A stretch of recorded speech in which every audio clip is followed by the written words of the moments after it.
Jason stopped his car in front of the old house where he spent the first years of his life.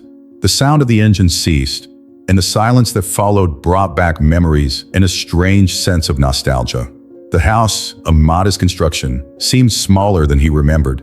The windows were dusty, and the garden that Mary had tended so much now looked like a heap of dry, lifeless plants.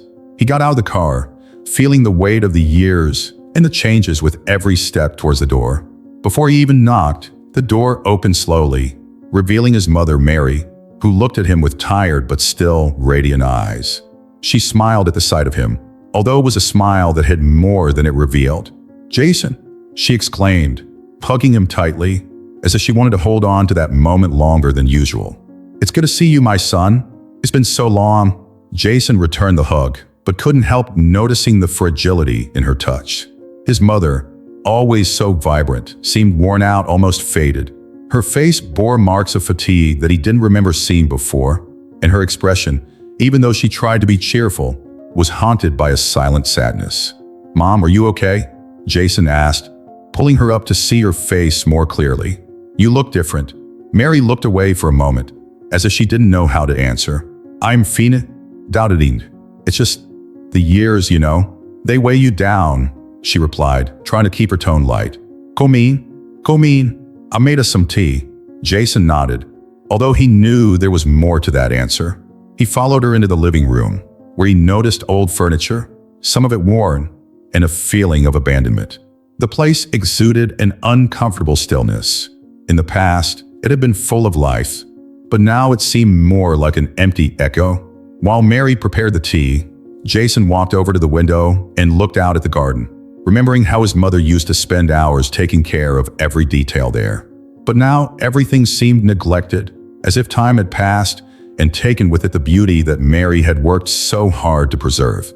Mary returned with a tray in her hands and a smile that seemed a little forced. Jason sat down next to her, taking the cup of tea she offered. He watched her as she stirred her own cup, avoiding eye contact. "What about Richard?" he asked, trying to disguise the suspicious tone in his voice. Mary cringed slightly when she heard her husband's name. It was an almost imperceptible movement, but Jason didn't fail to notice. She tried to disguise it, but her uncomfortable expression gave away what she was trying hard to hide. "Oh, he's out working now," she said, placing the cup on the saucer with slightly trembling hands. "Richard's very busy." Jason narrowed his eyes.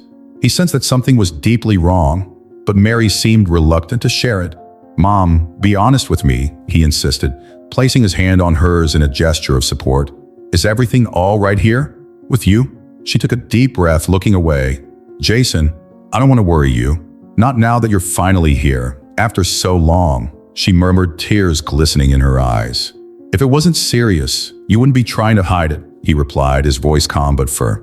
"Mom, I came back to help you. You don't have to carry this alone." After a long silence, Mary finally let out a heavy sigh. "Things have changed, son. Richard, he has a controlling way. At first, I thought it was worry, but he's become different. I feel trapped, and when I try to react, he accuses me of being ungrateful, of not recognizing everything he's done for me and for the house," she confessed, her voice shaking. Jason felt a growing anger at hearing his mother's words.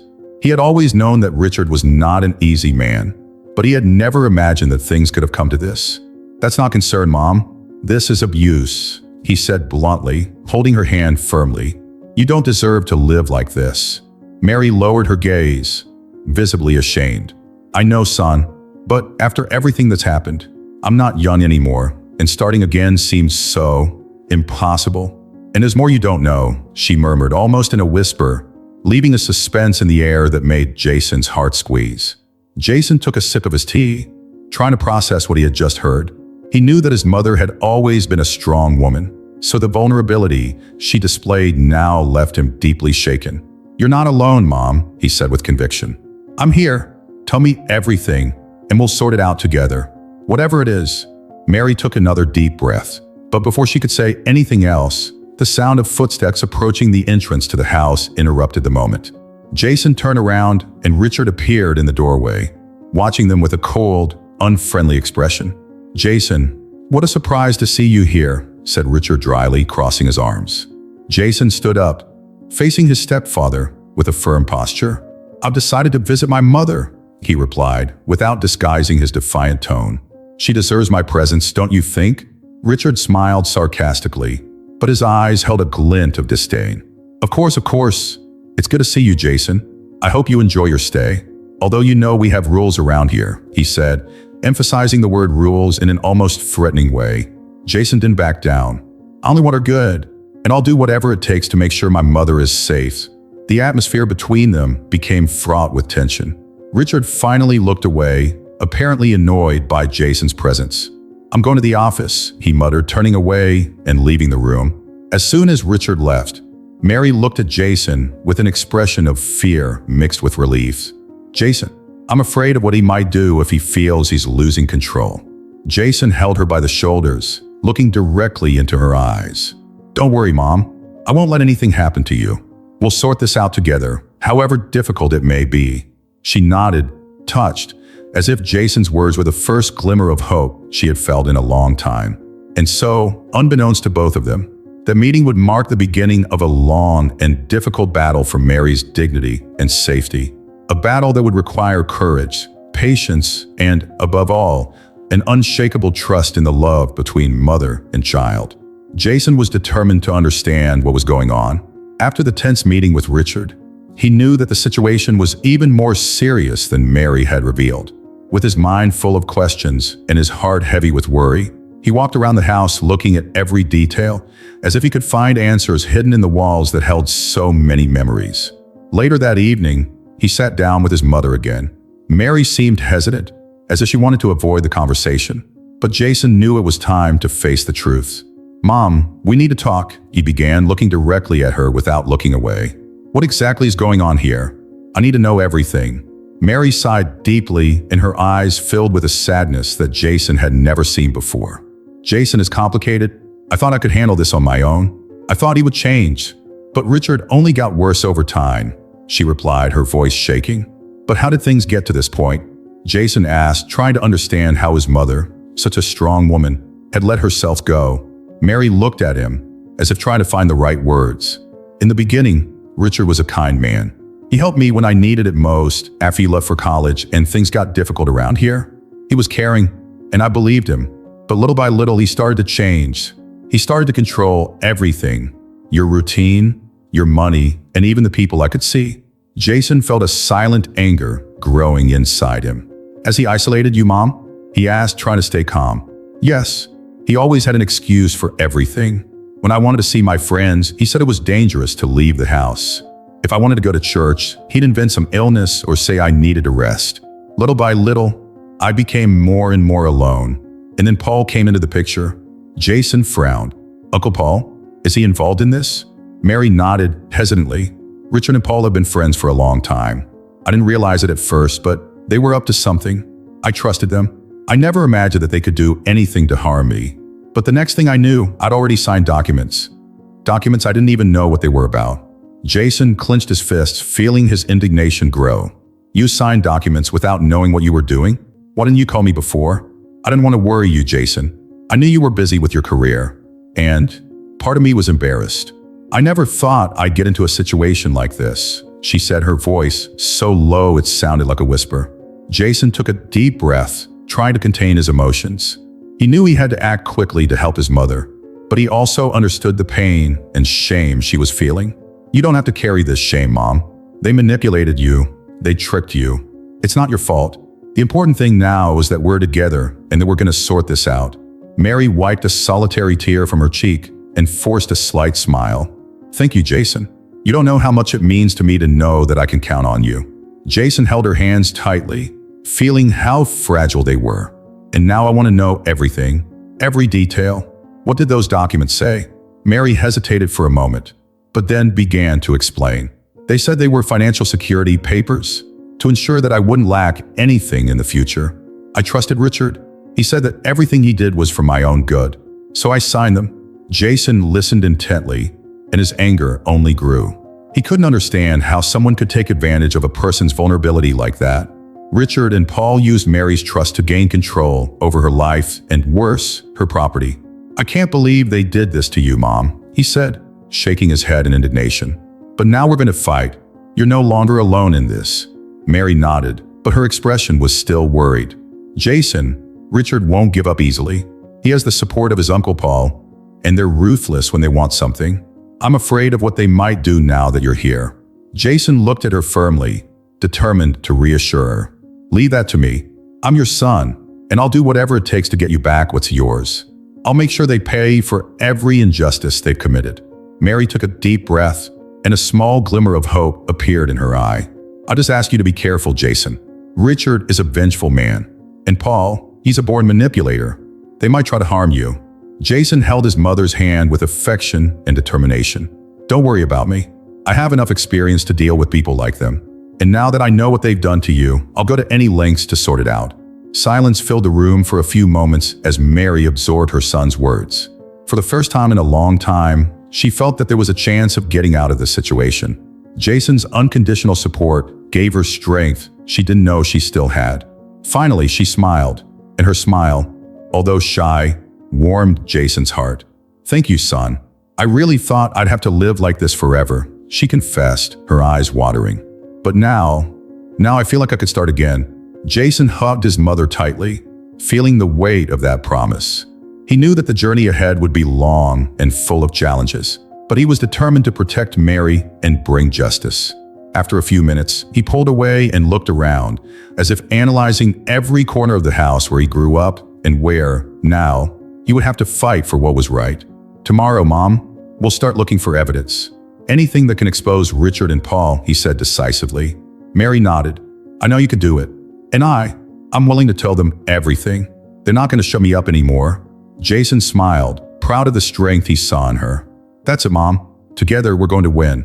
And with that silent oath between mother and son, the first step in a long battle was taken. For Jason, it didn't matter how much he had to face. He would do anything for her. And Mary finally allowed herself to believe that perhaps freedom and peace were closer than she had imagined. Jason woke up early the next morning, determined to find concrete evidence against Richard and Paul. He knew he couldn't just rely on his mother's words in a legal battle. He needed proof, documents, something that could be used to unmask these men in court. Before Mary woke up, he was already rummaging through drawers and cupboards, looking for clues that could confirm the manipulation his mother had suffered. As he explored Richard's makeshift office downstairs, a room once used by his own father, Jason felt a mixture of nostalgia and indignation. That space that once held fond memories was now filled with impersonal and disorganized objects, as if Richard had taken it over by right. In the files and piles of papers he found, Jason realized that Richard kept contracts and tax documents in a sloppy manner, as if he believed that no one would ever have the courage to question his authority. Jason spent a few minutes leafing through the papers until he found a blue folder, well hidden among the other documents. When he opened it, he saw several contracts with his mother's signature, but what caught his eye most was a clause in one of the papers, which included a partial transfer of the property to Richard and Paul. He frowned, trying to understand the details. "I can't believe it," he muttered, running his finger over Mary's signature. "It really did it." Just then, Mary entered the office, noticing Jason's expression when he saw the documents. "What have you found, Jason?" she asked in a slightly shaky voice. Jason showed her the contract. "Mom, is this the document you signed? Those financial security papers he mentioned?" Mary looked at the contract in surprise and nodded slowly, her eyes watering. "Yes, he said it was to protect our security in the future, to ensure that I would have stability should anything happen to him. But I never knew that he had included Paul in this. How could I have been so blind?" Jason took a deep breath, trying to stay calm so as not to worry his mother even more. "It's not your fault, Mom. You trusted him, and they used that trust against you. But this is proof. They made a mistake by not hiding this contract. Now, we have something to start our battle with." Mary looked at the contract with an expression of sadness and regret. "I wish your father were here. He was always so careful with the finances. He would never sign anything without understanding every detail." "Oh, Jason, I'm so sorry about all this." Jason held her hand, trying to offer comfort. "You don't need to apologize. What matters now is that we know what they did, and we're going to get justice. This document is just the beginning."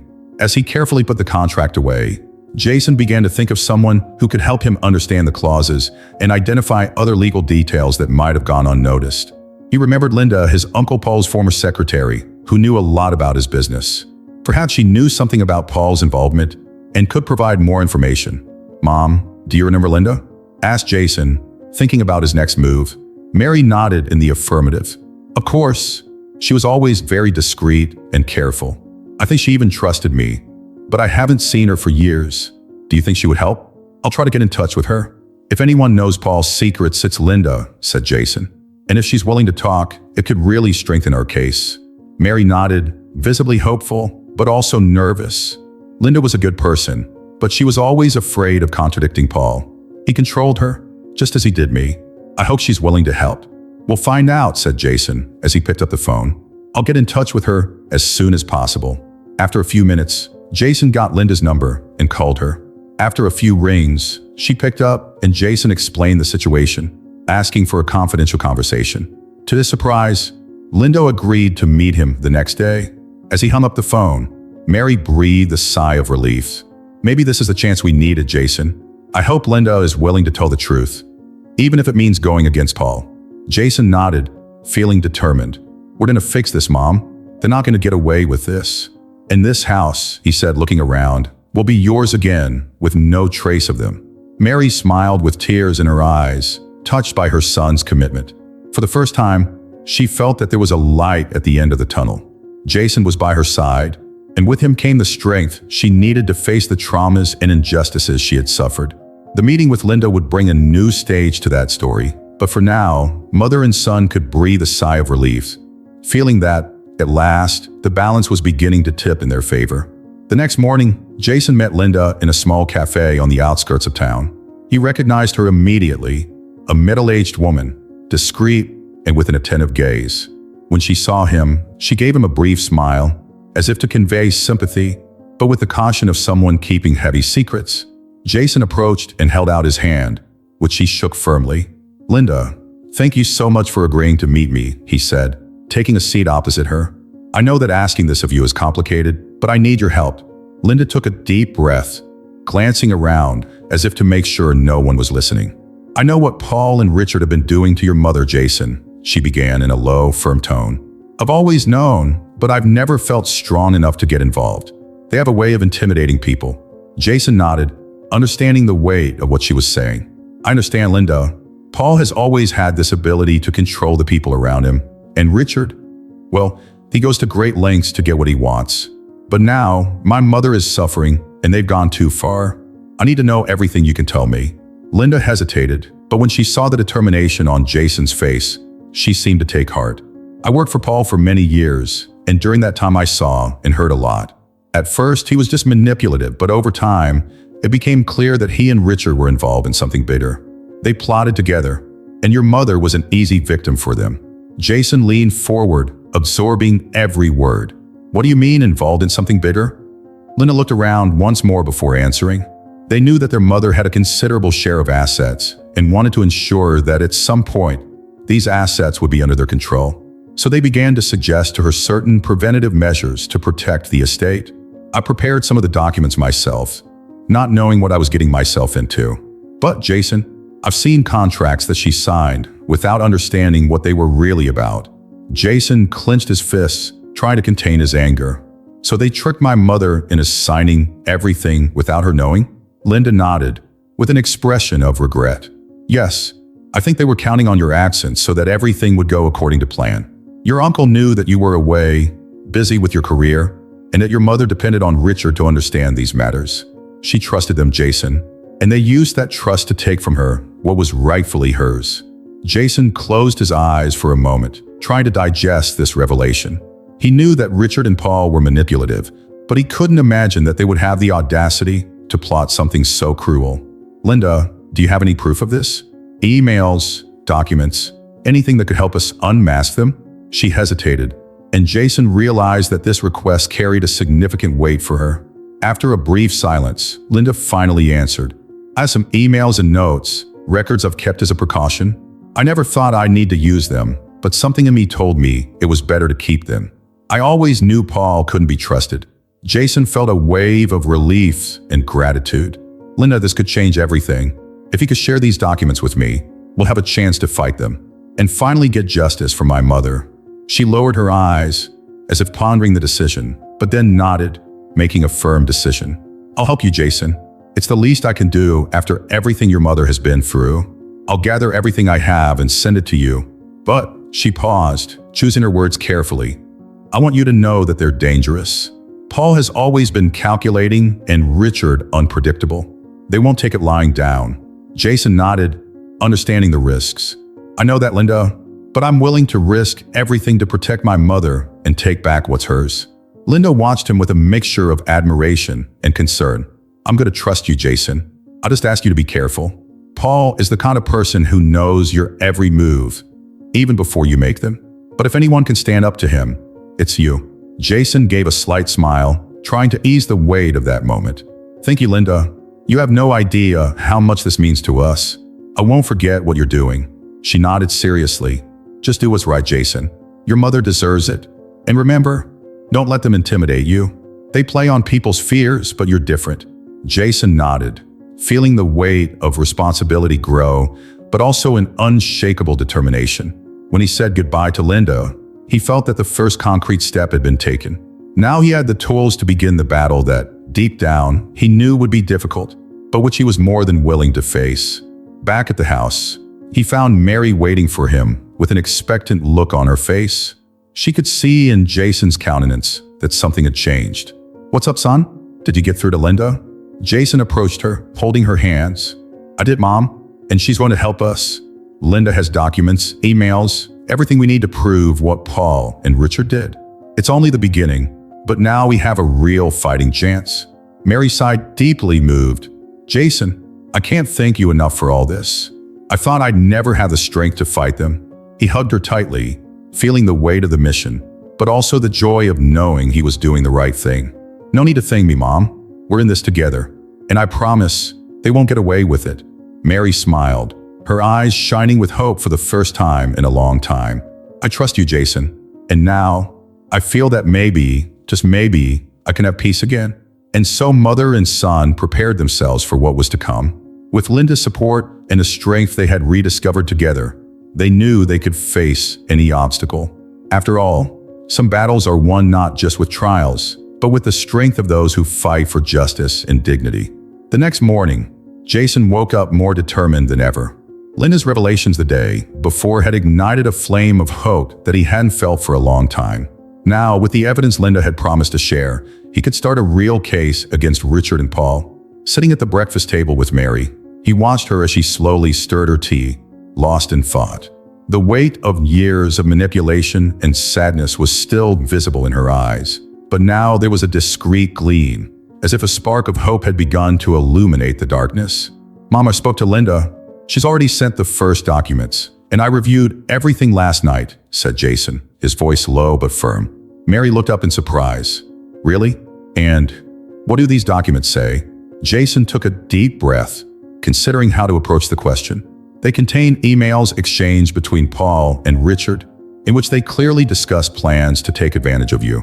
Some are detailed, mentioning strategies to convince you to sign documents and even emotionally manipulate you. Mary put her hand to her mouth in shock. "I can't believe it. I always thought they cared about me, Jason. Even after everything, part of me still wanted to believe it." Jason held her hand, understanding the pain behind every word. "Mom, I know it's hard to accept, but they were never sincere. They used your trust as a tool to get what they wanted. But now, we're going to expose everything. Every lie, every manipulation." Mary nodded, trying to keep her composure. She knew that this moment would require all her strength. "And now, Jason, what do we do with these documents?" He gave her a slight smile, trying to comfort her. "I'm going to take these papers to a specialized lawyer. We'll build a solid case and make sure that neither Richard nor Paul gets away with it. And you'll get your peace back." While they were discussing the next steps, Jason's phone rang. He picked up a cell phone, seeing a message from Linda. "She says she has more documents," he commented as he read. They seemed to be bank transfer records. From what she found, it looks like Richard moved some of the money from the property into a joint account with Paul. Mary covered her face with her hands, and tears began to flow. "I can't believe it. They really planned all this." Jason approached, pulling out the chair next to her. "Mom, we're going to use every document to prove the truth. They chose the path of dishonesty, but we're going to fight with justice and transparency. Mary wiped away her tears, taking a deep breath, as if trying to gather the strength to continue. Jason, I'm ready to face this. I want to get back everything they took from me, but above all, I want my dignity back. I can no longer live with this shadow in my life. That's exactly it, Mom. This is our fight, he said, holding her hand firmly. And I'll be with you every step of the way. Mary nodded, trying to smile, while Jason finished his coffee and got ready for the day. He had already made an appointment with a lawyer renowned for family fraud cases, someone he knew he could trust. A few hours later, Jason entered the elegant office of the lawyer, whose name was David Carter. David was a middle-aged man with gray hair and an always attentive expression. Jason knew him from other professional occasions and knew that he was experienced and ethical. David greeted him with a firm handshake. Jason, it's a pleasure to see you again.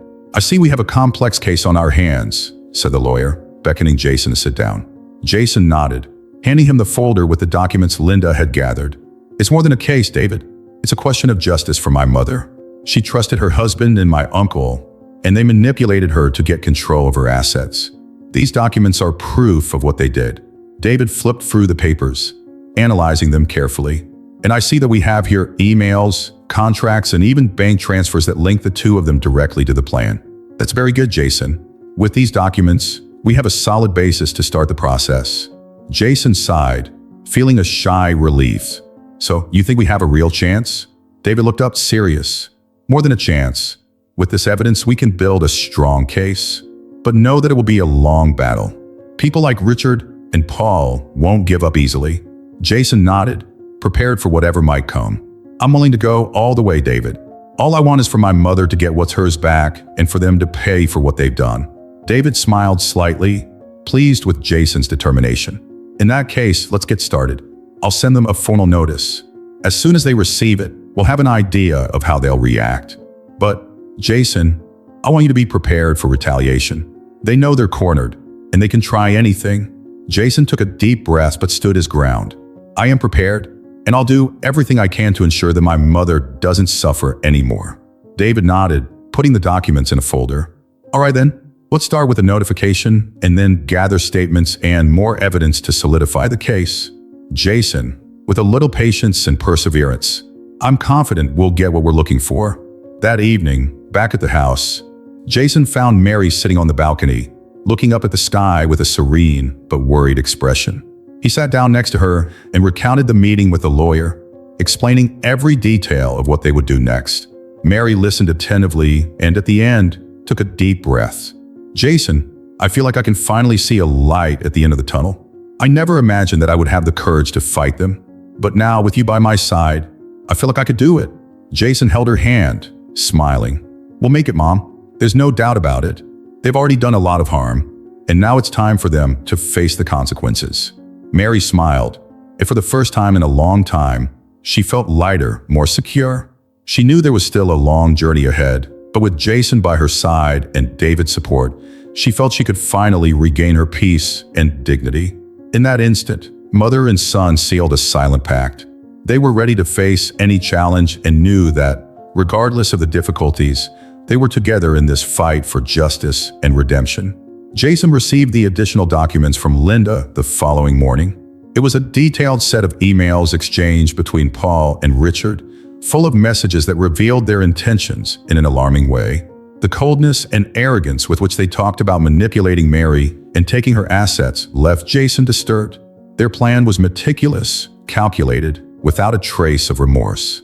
Sitting in a living room with Mary by his side, Jason began to read some of the emails aloud. We need to make sure Mary signs the documents before she realizes what's happening. This is our chance to secure control of the house and its assets, Jason read in a firm voice, while Mary watched him with wide eyes. She put her hand to her mouth, shocked by the cruelty of the words. How could they be so cold? I trusted them so much, Jason, said Mary, almost in a whisper. Jason touched her shoulder affectionately. Mom, that just shows how much they underestimated you. They thought they could manipulate and take advantage of your trust without anyone finding out. But now, with these emails, we have the proof we need. Mary took a deep breath, trying to stay calm. And what do we do with all this now? "I'm going to take these documents to David," said Jason, referring to the lawyer. "They'll know the best way to use them. We need to build a case that shows their character, Mom. Something that makes it clear how dishonest they've been and that their only goal has always been to take what's yours." Mary nodded, her eyes watering. "I never thought that Paul, my own brother-in-law, would betray our family like that. And Richard, I really believe that he cared. But now I see that I was just a means to their ends." Jason sighed, feeling the weight of his mother's pain. "We're not going to let them get away with this, Mom. Now we have everything we need to stand up to them." Later that day, Jason went to David's office with all the new documents. When he arrived, the lawyer was already waiting, aware of the importance of every detail of the legal battle. David examined the new emails, one by one, with a concentrated look on his face. "This is more than we expected, Jason.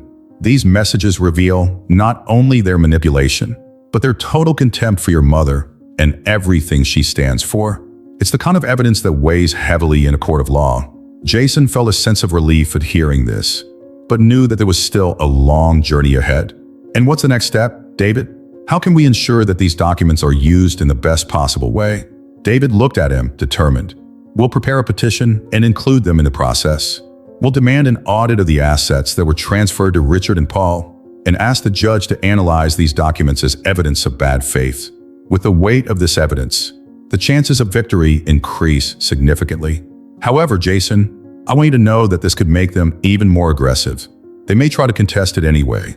Jason nodded, understanding the risks. "Unprepared. What matters is that my mother has peace and gets back what is rightfully hers." David agreed, closing the folder with the documents. With this evidence, they will have to defend themselves against serious charges. In addition to manipulation, we can allege that their behavior amounts to financial abuse. This will put enormous pressure on them. Jason took a deep breath, satisfied with the progress. "I'm relieved to hear that, David. I'm willing to do whatever it takes to give my mother the justice she deserves." As Jason left the lawyer's office, he felt strengthened. Now he had not only Mary's trust in his hands, but also the evidence and the support of a competent lawyer to confront the abusers. For him, that moment represented more than just a legal victory. It was the promise that his mother would have backed the dignity that had been stolen from her. Back at the house, Mary was waiting anxiously for him. Jason entered with a discreet smile, which soon reassured her. "What's up, son? What did David say?" she asked in a hesitant voice. "He said we're ready to start the process, Mom. These emails and documents will be used to prove everything that Richard and Paul did. With that, the odds are in our favor," Jason replied, taking a seat next to her. Mary held his hands tightly, overcome with emotion. "Jason, I can't thank you enough for everything you're doing for me. I really thought I'd be stuck in this situation forever." Jason smiled, comforting her. "Mom, you were never alone. I'm here now, and we're going to face this together." She nodded, wiping away a tear that was running down her cheek. "I know, son, and for the first time in a long time, I feel like I'll be able to sleep peacefully tonight." The two of them remained silent for a few minutes, enjoying that moment of serenity before the storm they knew would come. The battle would be long and difficult, but they were ready to face any obstacle that came their way. For Mary, the fight wasn't just about money or property. It was about her freedom, her independence, and her dignity. And Jason, seeing the glimmer of hope in his mother's eyes, knew he wouldn't rest until that justice was achieved. A few weeks later, the first day of the trial arrived. Jason and Mary stood in the courtroom, side by side, as they waited for the session to begin. Mary was visibly nervous, her trembling hands intertwined in her lap, while Jason tried to comfort her by placing a firm hand on hers. "It's going to be okay, Mom. We're here, together, and we have the truth on our side," he said in a calm, assured voice. Mary nodded, taking a deep breath, but her gaze revealed the whirlwind of emotions she was trying to contain. "Jason, after everything they've done, I just hope the court can see it. I don't want to live in fear anymore, and I don't want them to go unpunished." Before Jason could reply, the courtroom door opened and Richard walked in, followed by Paul. The two of them walked with firm steps, casting disdainful glances at Mary and Jason, as if they were the masters of the whole situation. Jason felt his anger intensify at the sight of the two of them, but he remained calm. He knew that the best way to win would be with the evidence they had gathered, not with an impulsive reaction. Richard stopped next to Paul, casting a cold, sarcastic smile in Mary's direction. "Mary, how nice to see you after all this time," he said, with a tone of false kindness. "It's a pity we're here under these circumstances, but I believe everything will be cleared up." Mary lowered her eyes, trying to ignore his gaze, but Jason didn't hold back. "We'll clear everything up, Richard, and I hope you're prepared to face the consequences of what you've done," he replied in a firm tone. Paul laughed lightly, looking at Jason with an air of superiority. "Jason, you've always been an idealist, but unfortunately, the real world doesn't work like in your dreams. My sister, she was just confused. We just look after her." Mary looked up, determined. "Confused? Paul, you and Richard used my trust and isolated me. You lied to me. That's not care. That's abuse." The court began to move, and everyone settled down as the judge entered the room, bringing in immediate silence. Jason and Mary exchanged a brief glance, supporting each other in that decisive moment. As soon as the judge opened the session, David, Jason and Mary's lawyer, took the stand. He presented a summary of the charges and highlighted the documents and emails that had been discovered, proving the manipulation plan carried out by Richard and Paul. Jason watched as David spoke confidently, describing every detail clearly. "Your Honor, we are talking about a case of financial and emotional abuse, where Mrs. Mary was manipulated into giving away her assets to people she considered trustworthy," said David, as he held up a stack of papers. "Here we have the evidence that confirms this dishonest plot." Richard, visibly annoyed, whispered something in the ear of his lawyer, who stood up to counter-argue. "Your Honor, with all due respect, the defense claims that Mary signed these documents of her own free will. At no time was there any coercion or manipulation. It's just a misunderstanding, exacerbated by assumptions and emotions," said Richard's lawyer, trying to divert attention from the content of the documents. Mary watched everything in silence, but her eyes showed the pain of reliving every moment. She prepared herself for what she knew would be a long battle of versions and justifications. It was then that David called Linda as a witness. She entered the room with a serious but determined countenance and was invited to sit in the witness box. Jason and Mary exchanged a hopeful look. They knew that Linda's presence would be crucial to strengthening the case. David began his questions. "Linda, how long did you work for Mr. Paul?" "I worked for him for almost 10 years, she replied, her voice firm. "During that time, did you have access to Paul's emails and personal documents?" "Yes, sir. I was his secretary and took care of all correspondence and confidential documents," said Linda, looking directly at the judge, making clear the importance of her role. David nodded, satisfied with the answer.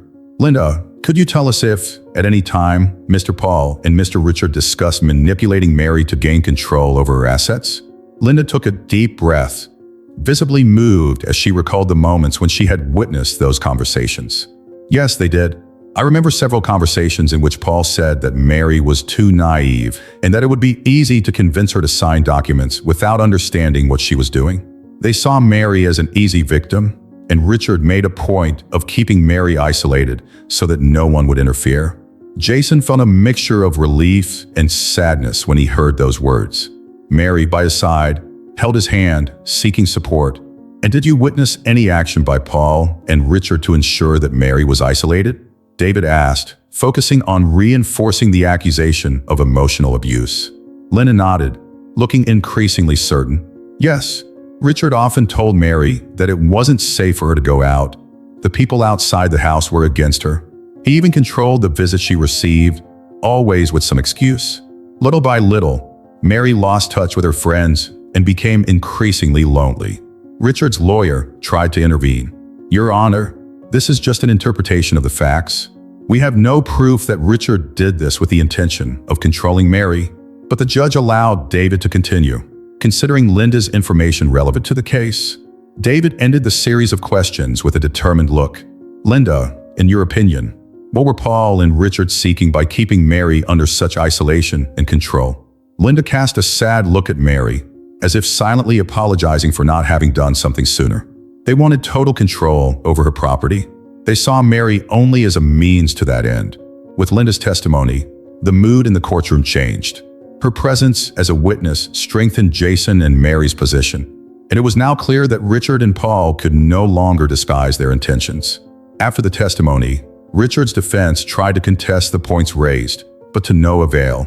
With each argument, Jason felt that they were one step closer to getting justice for everything Mary had been through. When the day's hearing ended, Mary and Jason left the courtroom with a new sense of hope.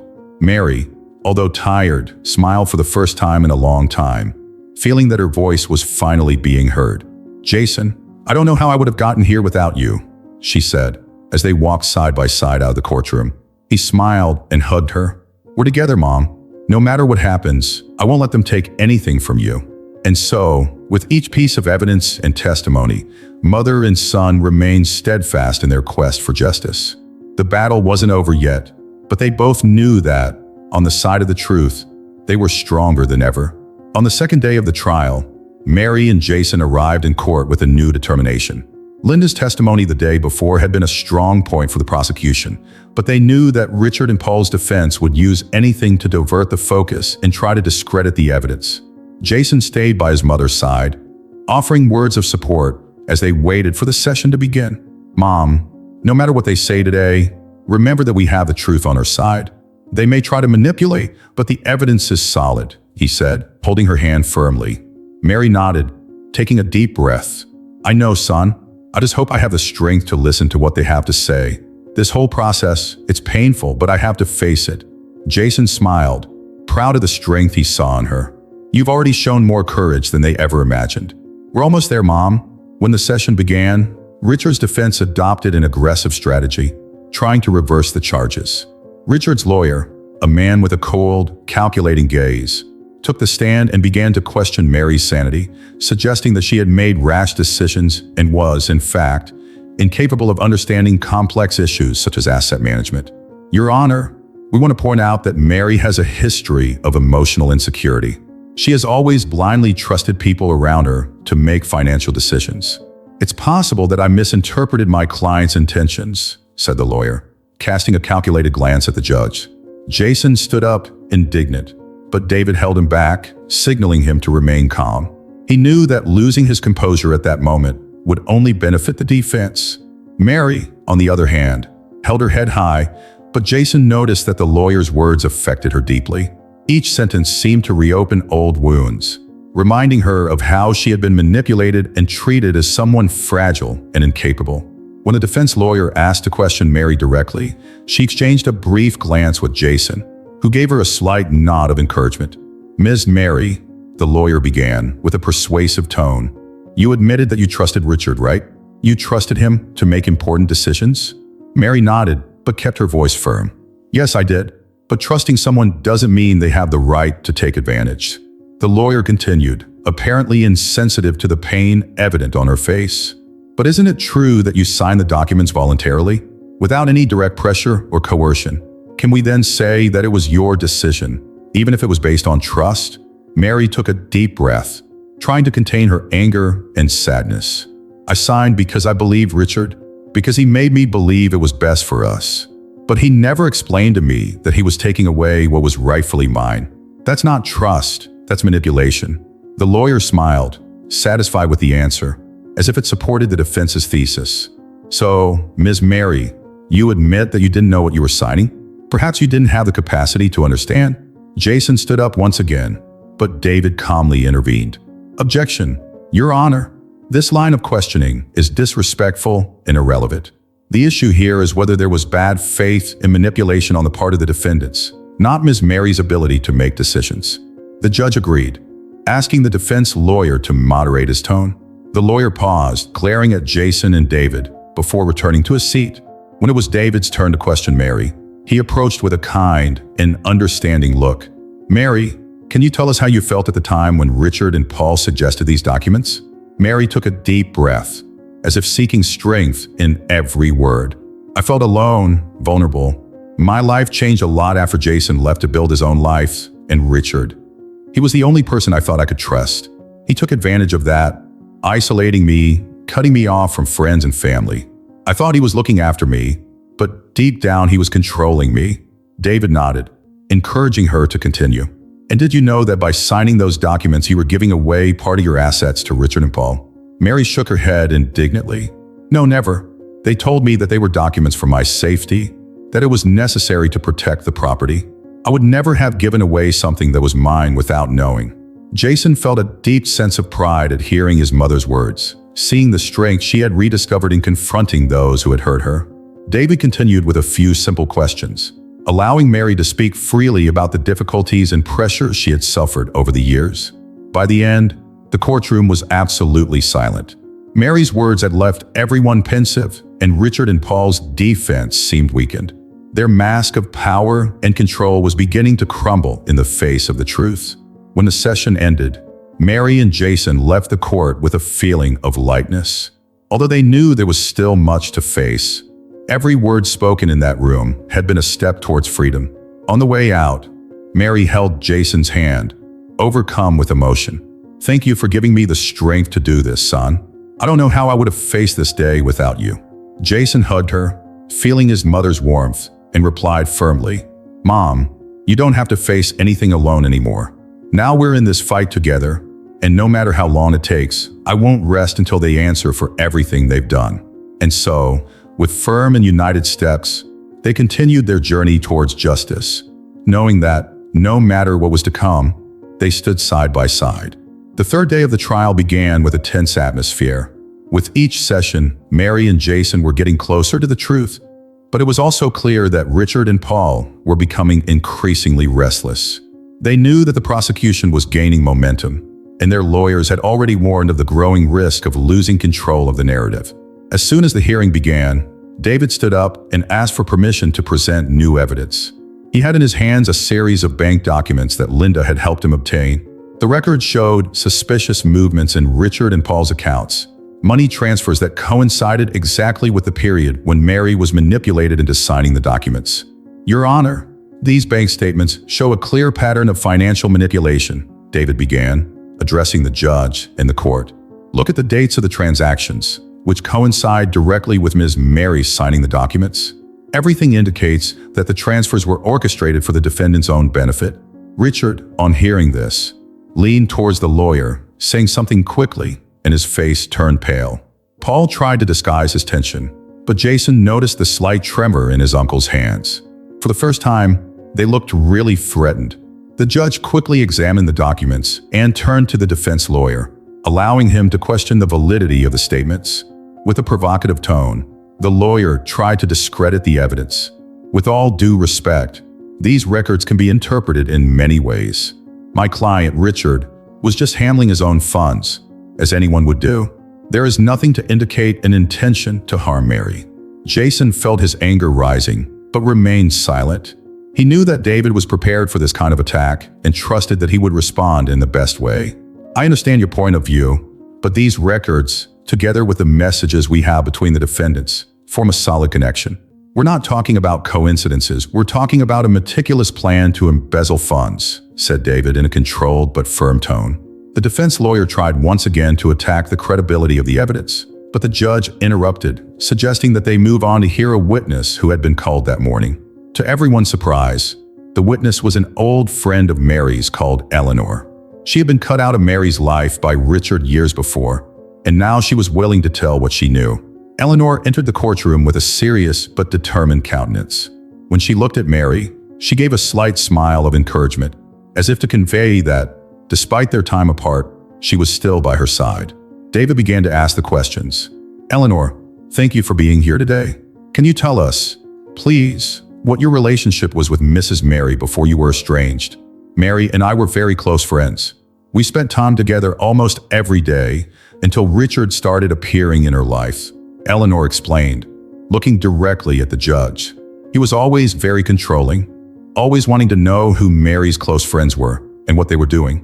David nodded, encouraging her to continue. "And have you noticed any change in Richard's behavior towards you?" Eleanor took a deep breath before answering. "Yes, he started to come between us, telling Mary that I wasn't a good influence, that I was distracting her from her responsibility as a wife. At first, she tried to keep in touch with me, but over time she stopped taking my calls. I tried everything, but it was clear that he was isolating her." When Mary heard this, she felt a mixture of sadness and relief. Eleanor had realized what had taken her years to understand. "And why do you think Richard did that?" David asked. Eleanor glanced at Richard, and his tone became firmer. He knew that as long as Mary had friends, people she could count on, he wouldn't have complete control.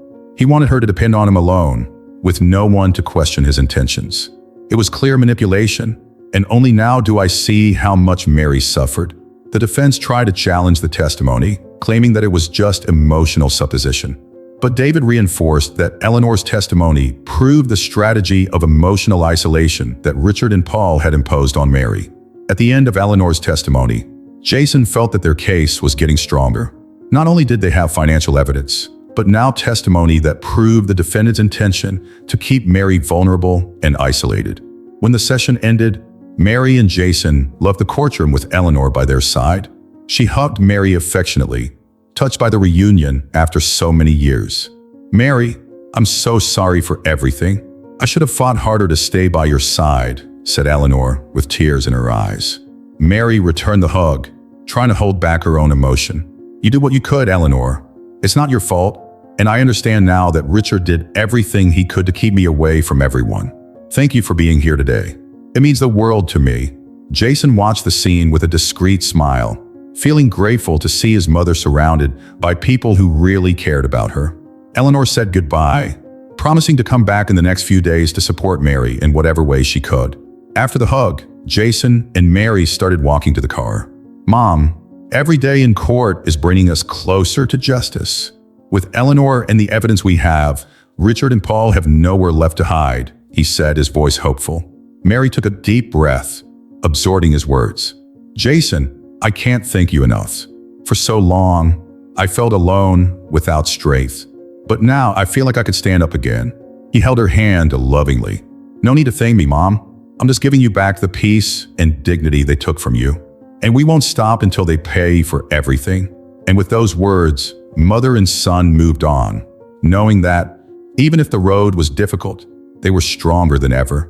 The courtroom was packed on the fourth day of the trial, and the tension was palpable. Richard and Paul were increasingly tense, aware that the siege was closing in. Jason and Mary, on the other hand, stood firm, knowing that each day of testimony and evidence strengthened the case against the two men. But they also knew that the defendants had one last chance. When the session began, the defense lawyer asked the judge to hear Richard to clarify some points. It was obvious that he would try to turn the tables and win the court's sympathy. Richard entered the witness box with an expression of false serenity, trying to convey confidence. The lawyer approached Richard with a friendly tone. "Mr. Richard, can you tell us about your relationship with Mary from the beginning?" Richard took a deep breath, casting a look of false regret at Mary, who was watching the scene with a mixture of anger and disgust. "Mary was always a good, dedicated woman. When we got married, I did everything I could to look after her. We had difficulties, but I always tried to support her, even when things got tough." Jason clenched his fists when he heard those words. He knew that Richard was presenting himself as an understanding husband, but the evidence said otherwise. "And why do you think we're here today?" asked the lawyer, guiding Richard to the narrative they wanted to get across. Richard sighed, as if deeply hurt. "Honestly, I believe that Mary is being influenced by other people. She's always trusted me, and now, all of a sudden, she's accusing me of absurd things. It's hard for me to see the woman I love turn against me like this." Mary looked up in disbelief. Richard's words were calculated, and each sentence seemed rehearsed to make him look like a victim. Jason held her by the shoulder, trying to convey calm, while the lawyer continued a series of questions. "What about these documents that she claims she was manipulated into signing? Can you tell us what happened?" Richard kept his expression serious. "Of course. I suggested that we take security measures to guarantee her future. Mary has always trusted me, and I would never do anything to harm her. She signed everything of her own free will. I never forced her." David, Jason, and Mary's lawyer gestured discreetly for the judge to allow cross-examination. He approached Richard with a calm but incisive posture.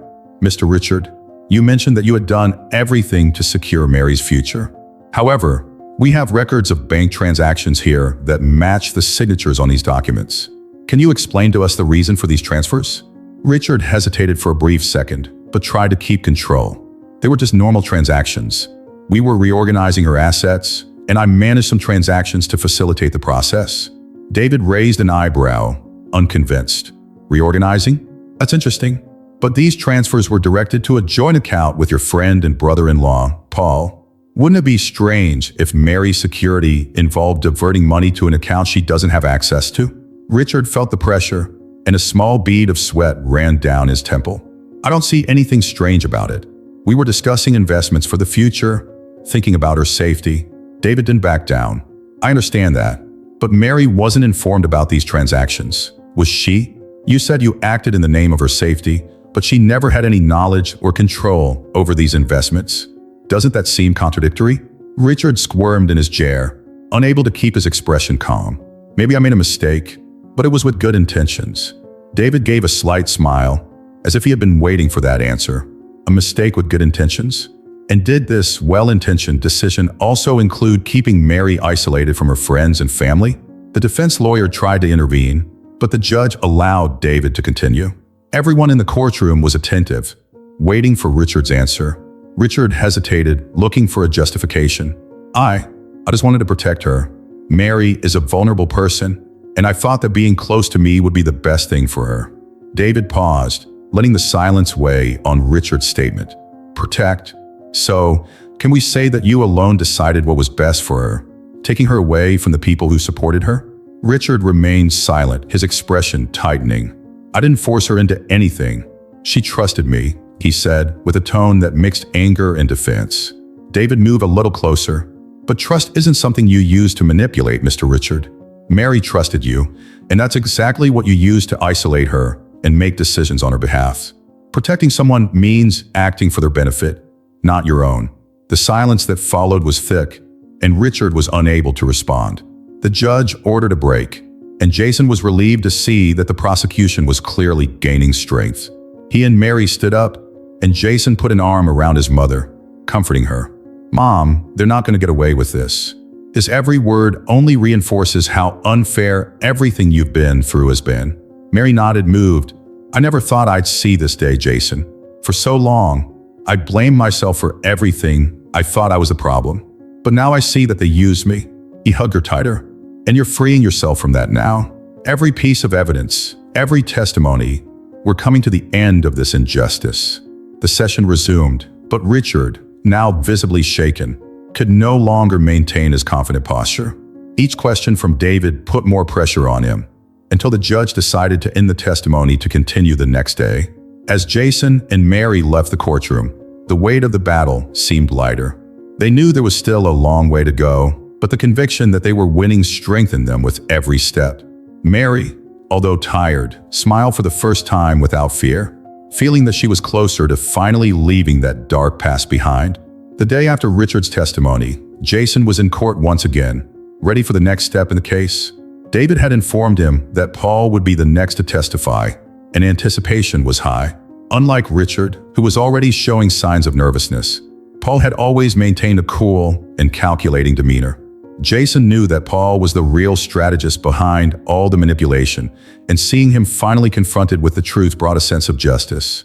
As soon as Paul took the witness stand, he cast a confident glance at Mary and Jason, as if trying to intimidate them. But Jason only returned the look firmly, determined not to give in to his uncle's psychological game. David began the interrogation with a controlled tone. Mr. Paul, thank you for being here. Let's get straight to the point. You claim that your sole intention has always been to support Mary financially, correct? Paul nodded, keeping his expression calm. That's right. I always wanted the best for Mary. She was vulnerable, and I was only helping to protect her assets. David smiled slightly, as if he had expected exactly that answer. I see. And in order to do that, you had to have direct access to those assets, right? Even without Mary's knowledge? Paul didn't hesitate. She knew. We discussed it. It's just that perhaps she doesn't remember everything. Mary has always had a, how can I put it, absent-minded personality. Jason felt his anger rising, but he remained silent, knowing that the lawyer would handle it in the best possible way. David looked at Paul with a skeptical expression. So, according to you, she signed the documents knowingly, even if she didn't remember the details afterwards? Paul nodded, impassive. That's right. I wouldn't have done anything without her consent. David paused, picking up one of the documents Linda had provided. It was an email exchanged between Paul and Richard, in which they discussed strategies to convince Mary to sign the papers. David held up the document for the court to see. "Mr. Paul, do you recognize this email?" Paul narrowed his eyes at the paper, but kept his tone controlled. "Yes, it's an old email. And, as you can see, we were just discussing ways of convincing her that these measures were important." David moved closer. "Convince her?" "In the message, you explicitly mention that if Mary hesitated, you should push her to trust blindly. Is that a way of convincing her?" Paul smiled, trying to keep his composure. Sometimes people need a push to understand what's best for them. When Mary heard those words, she felt a mixture of anger and indignation. She had never been a vulnerable or distracted person. This was Paul's excuse to justify his manipulation. David, sensing Mary's reaction, continued, "So your justification for taking her assets is that Mary wasn't capable of making decisions on her own?" Paul hesitated but kept his arrogant tone. "She trusted me. And yes, I knew what was best for her. I didn't do anything she didn't agree with, even if it was indirectly." David exchanged a glance with Jason before turning to his uncle again. "Mr. Paul, we also have here statements of transfers made from Mary's account to an account belonging to you and Richard. Could you explain why, if you were looking after her estate, the money went into your personal account?" Paul frowned, visibly uncomfortable for the first time. "Those funds were a safety reserve, something we decided together, just to make sure that, should anything happen, the money would be in trustworthy hands." David moved even closer, without looking away. "Reliable hands? Hands she couldn't access, right? And, in your view, is that part of looking after her interests?" Paul took a deep breath, trying to stay calm. "Yes, she could access it if she needed to. I had everything under control." David nodded, then looked directly at the judge in the court. "Your Honor, it is clear that Mr. Paul, alongside Richard, used Mary's trust for his own benefit. The email, the bank records, and now this testimony clearly show that this help was nothing more than manipulation." The defense lawyer tried to intervene, but the judge allowed David to continue his questioning. "Mr. Paul, one last question. If your intentions were truly noble, why was Mary unaware of these transfers and never informed that her assets were being redirected?" Paul glared at David, finally revealing his impatience. "I did what was best for her. If I had consulted Mary on every decision, nothing would have gone ahead. She didn't understand the risks." David shook his head slowly, realizing that Paul had just exposed his true character. "Thank you for your answer, Mr. Paul. It is clear that you never intended to act in her best interests. Your help was, in fact, control," David concluded, turning to the judge. No more questions. Silence filled the room, and everyone in the courtroom seemed to absorb the arrogance and contempt that Paul was showing. When he was dismissed, he left the witness box with a hardened face, but the court already seemed to realize that his speech was fragile and contradictory. Jason approached Mary, who sighed with relief. "Jason, listening to you speak was like reliving all those years.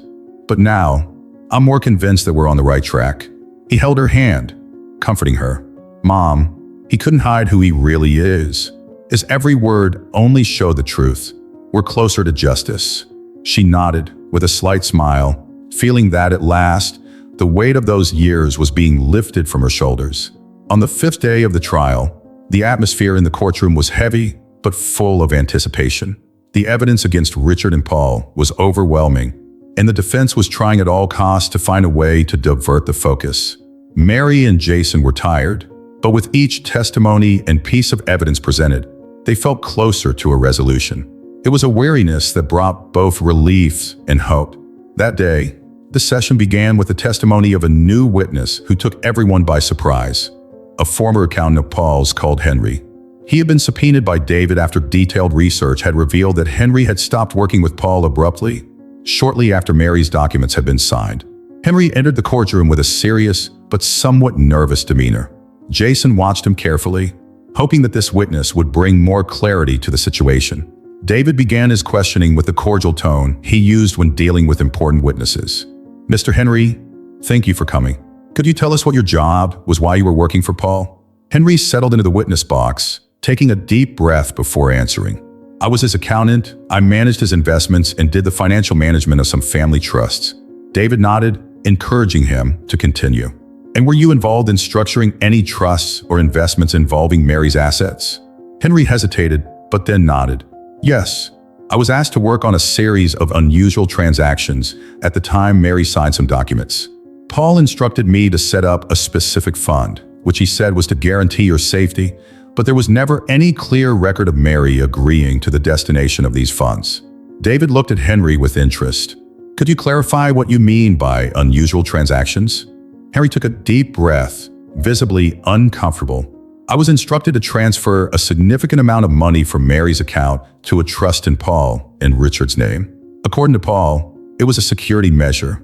But when I reviewed the records, I realized that Mary didn't have direct access to the fund. And when I questioned it, I was silenced. Shortly afterwards, I asked to be excused from work. Jason looked at Mary, who held his hand tightly. What Henry was revealing was exactly the kind of maneuver they had feared. Paul and Richard had come up with a complete scheme to isolate her resources, pretending to protect, but actually concealing any access. David nodded, pleased with the revelation. And did you ever question Paul about the nature of these transactions? Henry paused before answering. Yes, I asked him directly, and he told me not to worry about it, and that everything was under control. When I insisted, he implied that I'd better follow his instructions without question. That's when I decided to walk away. The defense quickly intervened, trying to discredit the testimony. Your Honor, Mr. Henry no longer works for Mr. Paul, and it is clear that he may be resentful. That doesn't make his statements objective. David responded calmly. Your Honor, Mr. Henry's statement is consistent with the documentary evidence and emails we have. This testimony only reinforces the defendant's pattern of behavior in withholding information from Mary for their own benefit.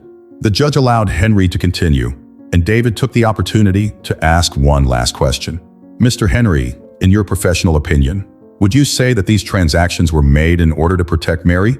Henry shook his head with a serious expression. No, on the contrary, everything was done so that she had no control. It was clear that the aim was to take her resources in any way possible. Jason felt a wave of relief when he heard those words. Each new testimony made the financial abuse Mary had suffered even clearer, and knowing that other people were testifying brought a sense of justice that he had been waiting for a long time. When Henry left the witness box, David approached Mary and Jason with a satisfied expression. We're coming to the end, Mary. The truth is becoming more and more evident, and they'll have nowhere to run, said David confidently. Mary nodded, touched. Thank you, David. I couldn't have done it without you. And Jason, she said, turning to her son, thank you for believing in me, for giving me strength. Jason held her hands lovingly. No need to thank me, Mom. We're in this together, and we won't stop until everything is resolved. On the other side of the courtroom, Richard and Paul were talking in whispers with their lawyers, clearly nervous. It was clear that, with each new revelation, their chances of defense were diminishing. Paul's confident facade was beginning to crumble, and Richard could no longer maintain a calm expression. They were trapped. When the session ended, Jason and Mary left the courtroom with the certainty that the end of the battle was near. Henry's testimony had been a decisive blow, and now, more than ever, they felt that justice was finally at hand. On the penultimate day of the trial, the tension in the courtroom was at its peak. Everyone knew that this would be the decisive moment, when both sides would present their final statements. Mary and Jason arrived early, seeking mutual support in a simple touch of hands and calm looks, despite their obvious anxiety. David began with a solid statement, reviewing the evidence and testimony that had been presented throughout the trial. He once again presented the emails, bank statements, and Linda and Henry's testimony, connecting all the dots clearly and forcefully.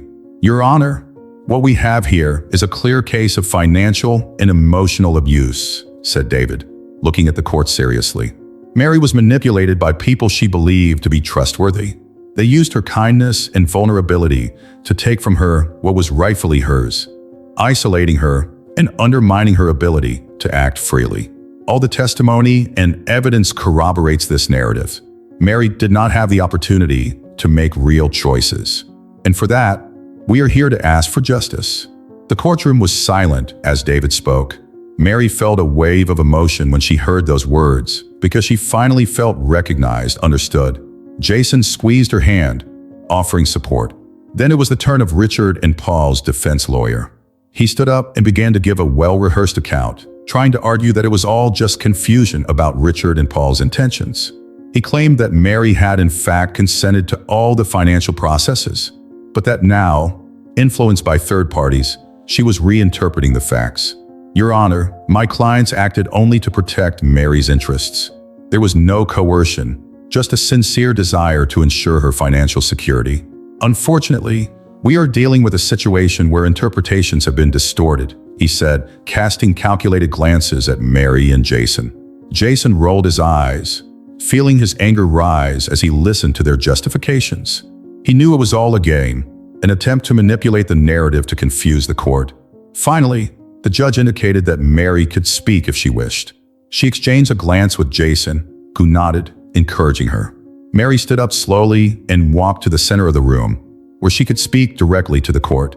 Your Honor, the truth is that I trusted Richard and Paul with my life, my safety, and that was a mistake. But I will no longer remain silent. I will no longer live in fear. They made me believe that I wasn't capable, that I had no voice. But today, I'm here to say that my voice has been restored. And with the support of my son, who has always believed in me, I just want justice. Not just for me, but for all the people who may have gone through the same thing. I've lost a lot, but I've recovered my dignity, and they can't take that away. The silence after Mary's testimony was profound, as if everyone in the courtroom had absorbed the strength and pain she had expressed. Jason felt his eyes water with emotion as he saw his mother finally stand up against those who had subjugated her. When Mary returned to her seat, Jason hugged her, whispering, "Mom, you were incredible. I'm so proud of you." She smiled, touched. "Thank you, son. This was only possible because you were with me." The judge announced a brief pause before passing sentence. During the break, Jason and Mary remained silent, exchanging glances that said more than words could express. They knew that, whatever the decision, they had done the right thing. They were there, together, and that was a victory. When court resumed, everyone prepared to hear the decision. The judge, with a serious expression, began to speak, summarizing the case and the evidence presented. He acknowledged the depth of the evidence and the coherence of the testimony, indicating that there was a solid basis for the prosecution. This court recognizes that Mary was the victim of financial abuse and emotional manipulation, being deprived of her property and isolated from her social circle so that the defendants could exercise control over her life and resources, said the judge with a solemn tone. Jason held Mary's hand tightly, feeling the relief that permeated the judge's every word. Finally, the moment they had been waiting for had arrived. I therefore declare that Mary's assets must be returned in full, and that the defendants Richard and Paul will be liable for financial and emotional abuse, as well as being subject to additional sanctions determined by this court. Mary closed her eyes for a moment, feeling a deep peace come over her. Jason hugged her, and she allowed herself to cry, now with tears of relief. "We did it, Mom. We did it," he said, his voice breaking. Mary smiled through her tears. "Thank you, Jason. Thank you for never giving up on me." As they left the courthouse, Mary felt the weight of the years of abuse dissipating. Jason walked beside her, holding her hand lovingly, and together they finally left behind a past of pain to embrace a future of freedom and restored dignity. As they left the courthouse that day, Mary and Jason felt that, at last, a new phase of their lives was about to begin. It was as if, as they crossed the courthouse threshold, they had left behind not just a trial, but years of pain, manipulation, and injustice. The weight they carried now seemed lighter, and every step they took was a silent affirmation of their victory. Outside, as the press and onlookers waited for those involved in the case to leave, Jason wrapped his arm around his mother's shoulders, shielding her from the surrounding commotion. Mary looked tired, but there was an evident peace in her countenance, like someone who, after years of storm, finally finds a clear sky. "Mom, let's go home. All you need today is a rest," he suggested, guiding her to the car. She smiled and nodded. "I don't think I've felt like this for a long time, Jason." As if I could really breathe. On the way back, the silence between them was peaceful, full of meanings that words couldn't express. It was a silence of understanding, of shared victory. Jason knew that his mother would need time to recover completely, but he also felt that this was the beginning of a new journey, one where she would finally be in control of her life. When they arrived home, Mary sat on the sofa in the living room, looking around. The house, which had once seemed cold and full of dark memories, now felt like a safe place. Jason watched her, noticing every little detail, every expression of relief that appeared on her face. "Jason, I can't thank you enough. You were my strength. Without you, I don't know if I would have made it," she said, looking at him with emotional eyes. Jason approached her, holding her hands lovingly. "Mom, you don't have to thank me. All I've done is be by your side. You've always had this strength. You just need to remember that." She smiled, and her eyes shone with a mixture of emotion and gratitude. "You know, I think now it's time to give something back. Maybe help other people who have been through something similar. No one should have to feel the way I did, and if I could do anything to stop it, I think that's my new mission." Jason nodded, admiring his mother's renewed determination. "I think it's a wonderful idea, Mom. You can use your experience to transform other people's lives. And I'll be with you every step of the way." The idea of creating a foundation to help victims of financial and emotional abuse began to take shape in that conversation. Mary knew that her suffering had not been in vain. She could now make sense of what she had experienced by helping other women find the strength to get out of situations of control and manipulation. Over the next few days, Mary began to plan every detail of the foundation with Jason's support. They chose the name Renaissance Foundation, and the aim was not only to offer financial and legal support, but also to provide emotional support for those who, like Mary, had felt trapped and hopeless. Over time, the foundation gained support from volunteer lawyers and psychologists who were inspired by Mary's story and wanted to join the cause. The space, which was once just a modest office, became a welcoming center, full of life and hope. Mary devoted herself wholeheartedly to the project, feeling that she had finally found a purpose that gave meaning to her struggle. At one of the planning meetings, Mary paused for a moment, looking at Jason, who was working next to her. "Jason, do you realize how much all this has changed our lives?" she asked with a smile. He nodded, smiling back. "Mom, I think this foundation is proof that something good can come out of even the darkest moments. You've turned your pain into strength to help others. It's inspiring." Mary sighed thoughtfully.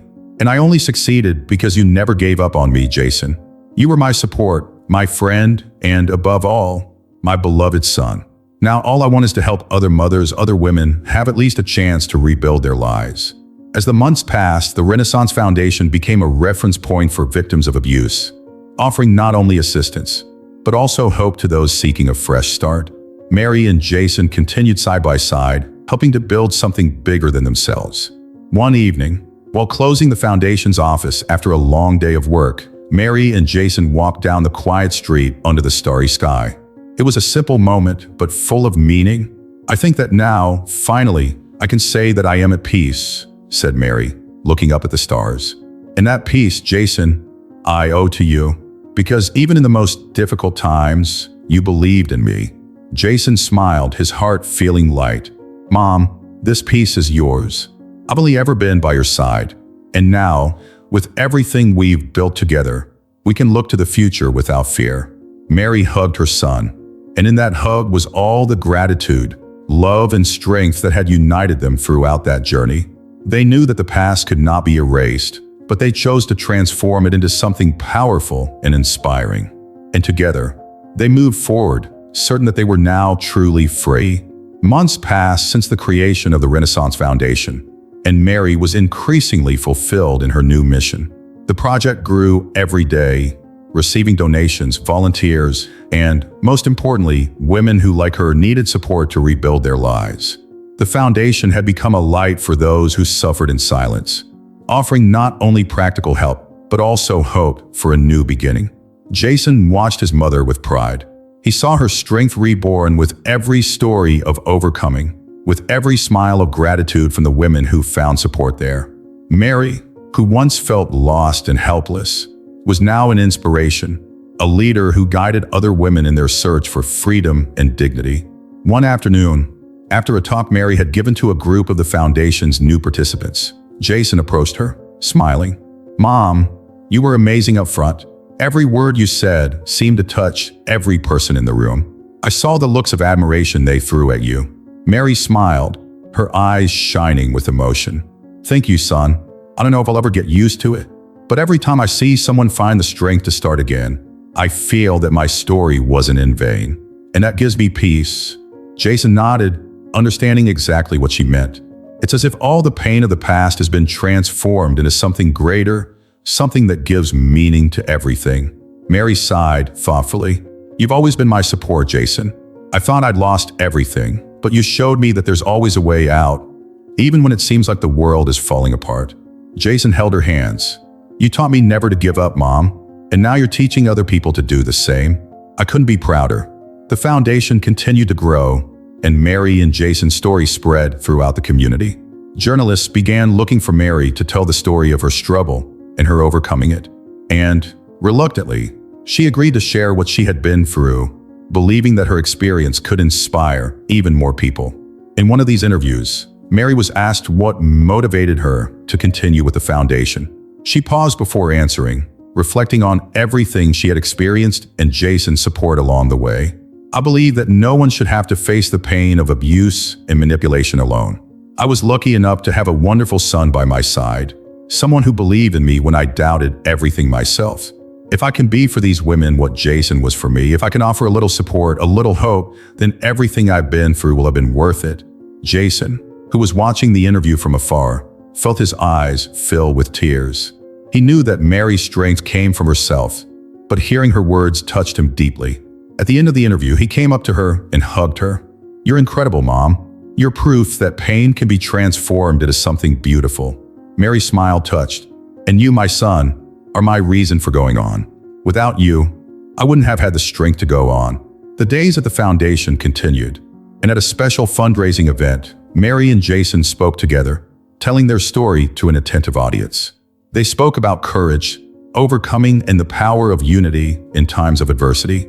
With every word, the audience was inspired and moved by their journey. At the end of the event, a young woman approached Mary with tears in her eyes. "Ms. Mary, I just wanted to say that your story gave me the strength to get out of a similar situation. I never imagined that I could have the courage, but when I heard your story, I knew that I could too." Mary hugged her tenderly, touched. "You have all the courage you need inside you. Never doubt it.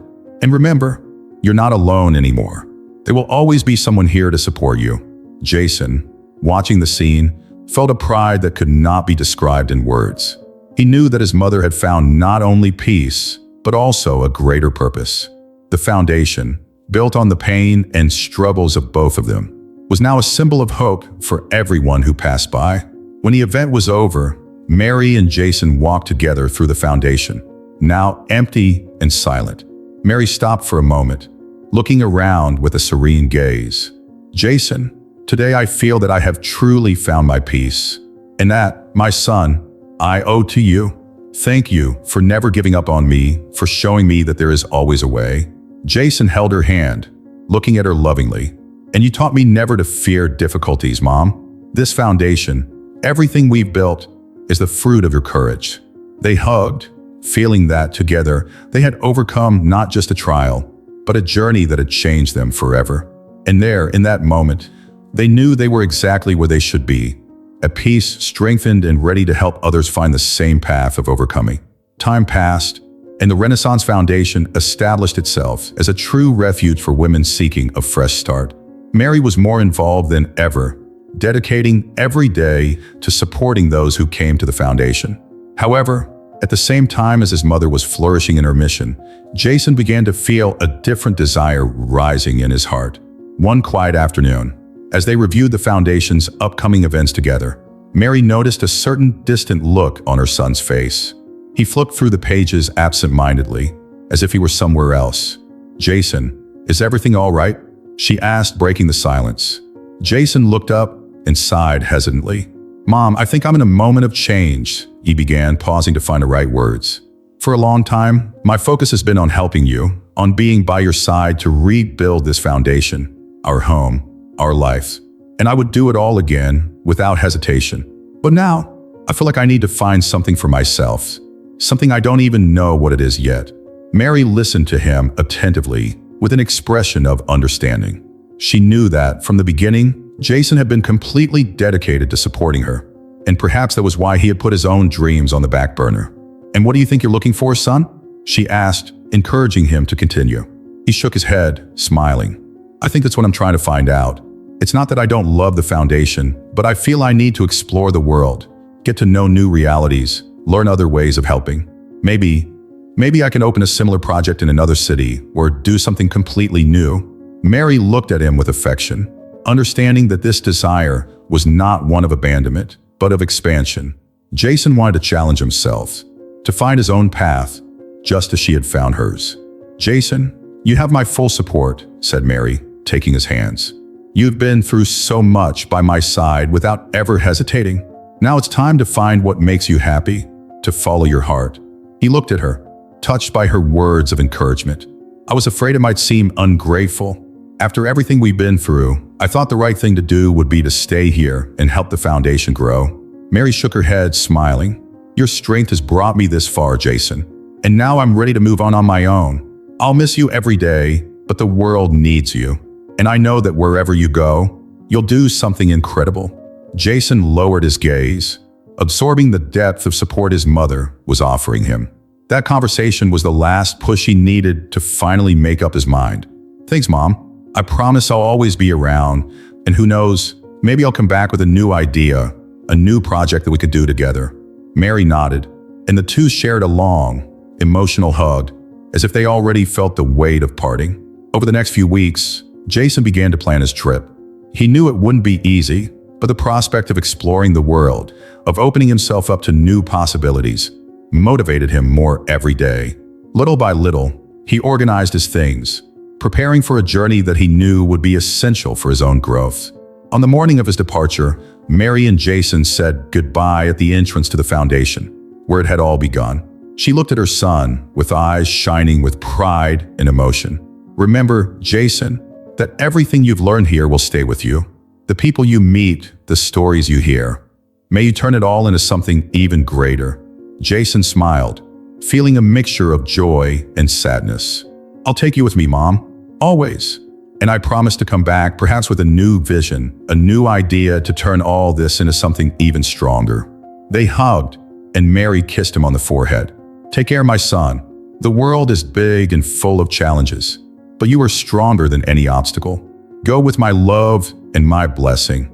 Jason nodded, holding back his emotion, and left. As he drove away, he looked back one last time, seeing Mary standing there, in front of the foundation, her silhouette marked by the glow of dawn.